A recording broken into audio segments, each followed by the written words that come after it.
Perkenalkan, kami dari kelompok 6 untuk mata kuliah Analisis Laporan Keuangan akan membahas tentang materi 1, yaitu pendahuluan, yang terdiri dari 5 subbab. Sebelum ke bahasan pertama, mari kita bahas mengenai pengertian dan tujuan laporan keuangan terlebih dahulu. Laporan keuangan adalah suatu penyajian terstruktur dari posisi keuangan dan kinerja keuangan suatu entitas. Tujuan laporan keuangan adalah memberikan informasi mengenai posisi keuangan, kinerja keuangan, dan arus kas entitas yang bermanfaat bagi sebagian besar kalangan pengguna laporan keuangan untuk membuat keputusan ekonomi. Subbab pertama, pentingnya laporan keuangan. Berbicara tentang pentingnya laporan keuangan, hal ini tentunya berkaitan dengan pengaruhnya bagi suatu entitas. Berikut pengaruhnya bagi aktivitas perusahaan. 1. Laporan keuangan menentukan kinerja perusahaan. 2. Laporan keuangan juga menentukan kesehatan perusahaan Anda. Ketiga, laporan keuangan sebagai sumber pengambil keputusan. Subbab kedua, sifat laporan keuangan. Menurut SAK atau Standar Akuntansi Keuangan, sifat laporan keuangan terbagi menjadi dua, yaitu 1. Bersifat historis, kedua, bersifat umum. Subbab ketiga, keterbatasan laporan keuangan. 1.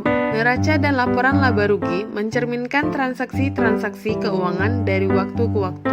Padahal selama jangka waktu itu, mungkin nilai mata uang tertentu sudah menurun.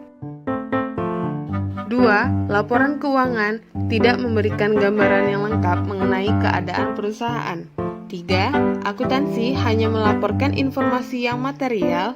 4. Laporan keuangan bersifat konservatif dalam menghadapi ketidakpastian. 5. Laporan keuangan lebih menekankan pada makna ekonomis suatu peristiwa atau transaksi daripada wujud hukumnya. 6. Adanya berbagai alternatif metode akuntansi yang dapat digunakan.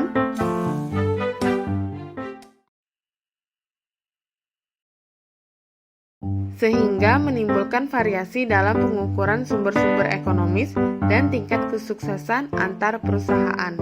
7. Informasi yang bersifat kualitatif.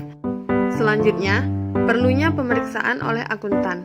Dalam praktiknya, pemeriksaan laporan keuangan yang telah disusun perlu dilakukan audit lebih lanjut. Tujuannya adalah agar laporan keuangan tersebut benar-benar dapat dipertanggungjawabkan kepada berbagai pihak.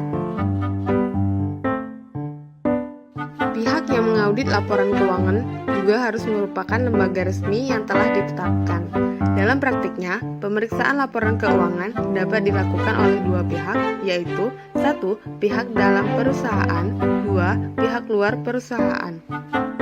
Subbab terakhir, pengertian neraca. Neraca merupakan laporan yang wajib disusun oleh suatu entitas bisnis atau perusahaan untuk menggambarkan aktiva, hutang, dan ekuitas di akhir periode akuntansi perusahaan yang sebenarnya. Sekian dari yang dapat kami sampaikan, semoga bermanfaat. Terima kasih telah menonton.